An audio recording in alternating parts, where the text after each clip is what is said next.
E aí, tudo bom com vocês? Aqui quem fala é o professor Júlio Alexandre para mais uma aula e mais uma correção do PET. Ficou para trás o nosso PET do oitavo ano, ensino religioso. Alguns colegas falaram assim: professor, ensino religioso não saiu não. E quando eu fui conferir os vídeos enviados, de fato, faltou o ensino religioso. E é o que nós vamos fazer agora, mesmo sem imagens, mas atendendo aqui o pedido de vocês e para não deixá-los na mão, hein? Então, pois bem, nós vamos falar hoje sobre laicidade, sobre o Estado laico, quando há divisão entre o Estado e a religião. Nós temos aqui uma manchete da Folha de São Paulo falando sobre a França, que veta o uso de véu islâmico na escola, e diz ainda: medida criticada por muçulmano visa proteger secularidade na rede pública e exclui também solidéus e crucifixos grandes. Pois muito bem, vamos lá tentar entender, de acordo com o jornal, é claro, o que está sendo dito. Na França, o conceito de laicidade adotado exige que os cidadãos sigam nas instituições públicas um padrão de comportamento que não denote sua escolha religiosa. Por esse motivo, nas escolas é proibida a utilização do hijab, que é o véu, pelas garotas muçulmanas, bem como crucifixos e solidéus grandes ou ostensivos pelos cristãos, ou de kippá pelos judeus. Então, o que está falando? Que lá na escola ou em outros lugares públicos, alguns acessórios religiosos eles são proibidos em nome de um Estado laico. Nós temos algumas perguntas. A primeira delas é se esse conceito de laicidade é semelhante ou diferente ao experimentado no Brasil e por quê? Qual é a resposta? A resposta é que é diferente. Isso daí, você, nós vamos colocar a mesma coisa. Se você colocou que é igual, você errou, tá certo? O que pode mudar é a explicação que você deu. Agora, a resposta é diferente. Por que que é diferente? Porque aqui no Brasil nós temos a liberdade de exercer o nosso credo em lugares públicos e utilizar acessórios religiosos sem discriminação. Por exemplo, na escola, se você quiser ir com um crucifixo, você pode ir. Se você quiser ir com um texto enrolado no seu braço, você pode ir. Se você for muçulmano e quiser ir com o hijab, você pode ir. Se você for judeu, você pode colocar o kippá na cabeça. Então, o Estado laico no Brasil, ele é diferente na França. O que que acontece? Aqui no Brasil, quando se fala em Estado laico, fala que não existe uma religião privilegiada. Todo mundo segue a que quiser, tá certo? Letra B. Na sua opinião, o tipo de proibição de utilização de símbolos religiosos na França é adequado ou inadequado? Agora é uma resposta pessoal. É o que você acha. Se você acha adequado ou inadequado e por quê? O que que eu respondi? Eu coloquei aqui que é inadequado. Por quê? Porque tira do indivíduo seu direito de expressar a fé. Qual é o problema se você é muçulmano de ir na escola com hijab, ou se você é um judeu de ir com kippá na cabeça? Desde que você não obrigue ninguém a fazer, desde que você não obrigue ninguém a seguir o seu padrão, você tem o direito de expressar a sua religião. Por exemplo, numa escola onde o uniforme é uma calça, algumas religiões não permitem mulheres usarem calças. E aí? Então, o que que eu estou querendo dizer com isso? Esse tipo de proibição de símbolos religiosos na França é inadequado, porque tira do indivíduo o direito de expressar a fé. Mais uma pergunta pessoal. Na sua opinião, no Brasil, todas as pessoas de todas as religiões têm total liberdade de demonstrar sua religião através de sua forma de se comportar e vestir?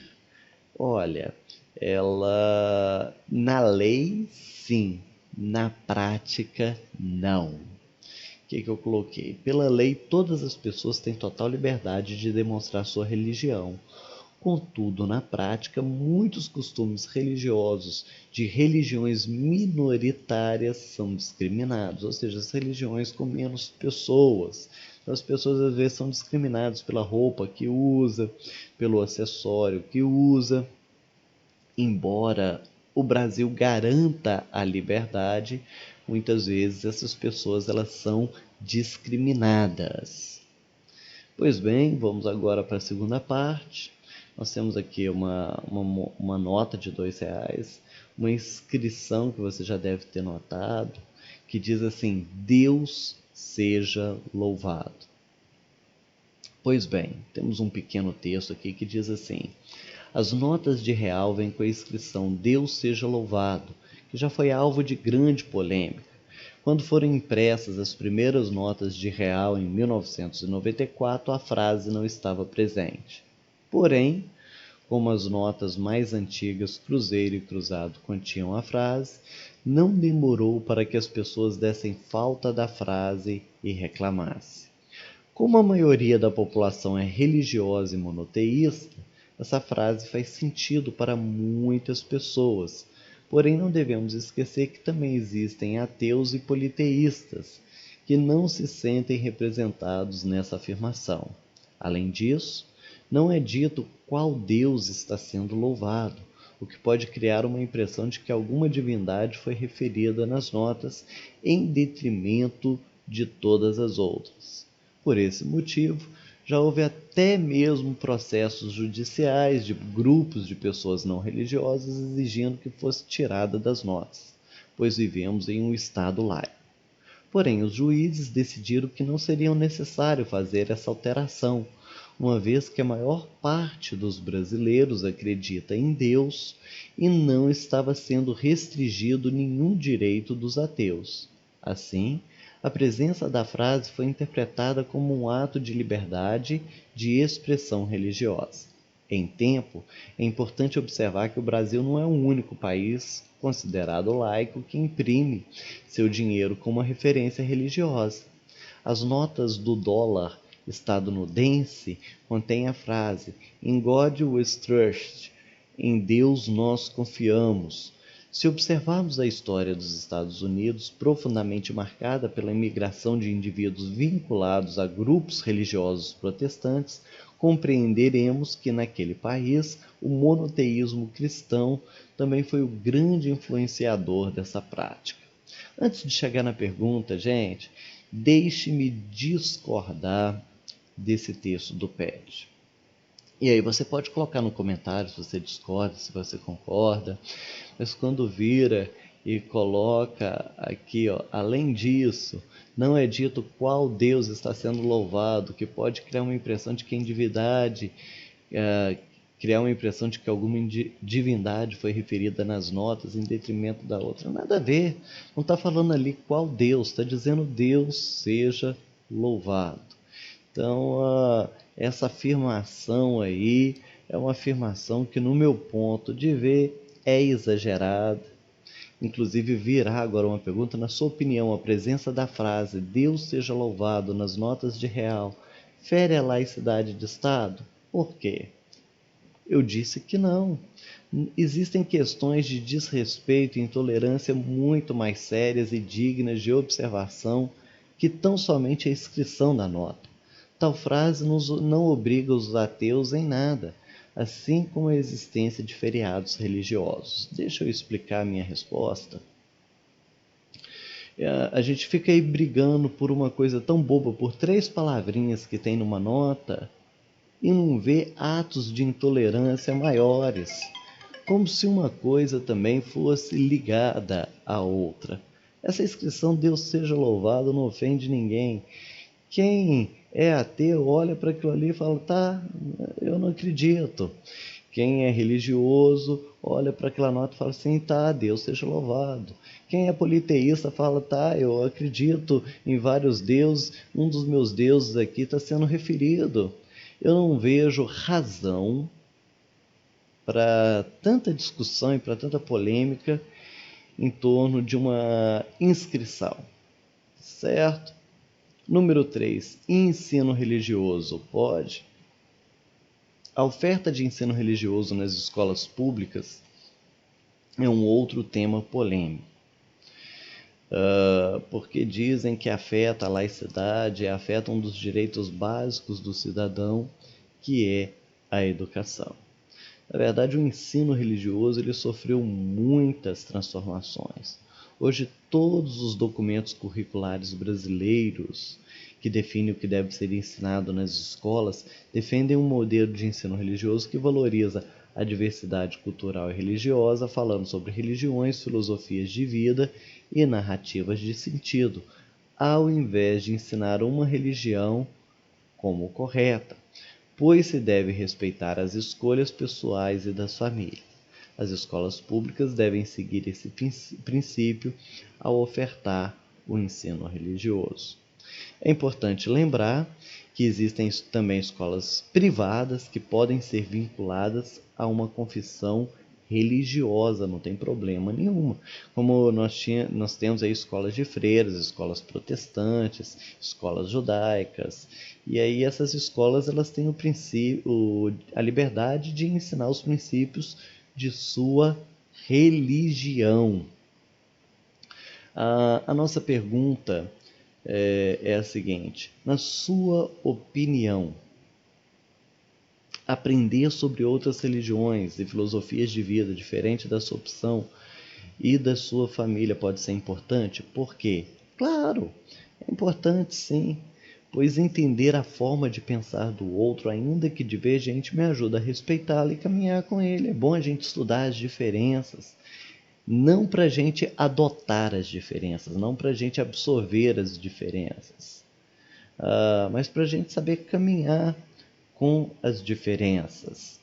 Não há nenhum problema em você entender outras formas de pensamento, tá certo? Nós temos uma outra pergunta, eu vou pular o texto, está falando sobre uma situação que acontece, por exemplo, com a igreja adventista e com a igreja de judeus. Eles guardam o sábado. E por conta disso, eles não tomam nenhum tipo de trabalho no sábado, a não ser religiosos, de caridade e algumas exceções que eles já têm assim, bem definidas. O que acontece? No Brasil, para que eles não sejam prejudicados, alguns concursos que ocorrem no sábado, eles são transferidos para o domingo. E também na escola, eu não sei se você conhece casos assim, mas um aluno que estuda à noite, para o adventista, sexta-feira à noite já é um período sagrado, você não pode estudar. Então, quem é adventista, ele não precisa assistir a aula da sexta-feira à noite. Ele vai pagar essa aula em um outro horário. A pergunta é sobre isso. Na sua opinião, o direito a uma alternativa, igual essa que eu falei que tem para o aluno adventista estudar num outro horário, o direito a uma alternativa que não viole a consciência é importante? Por quê? A minha resposta é que sim, porque apenas dessa forma poderemos exercer de fato livremente o nosso exercício religioso, tal como cremos e queremos expressar. Assim possuímos, e aí o acento não é no U, é no I, assim possuímos liberdade religiosa. Pois muito bem, está cumprido, corrigido os nossos exercícios de ensino religioso. Uma boa semana.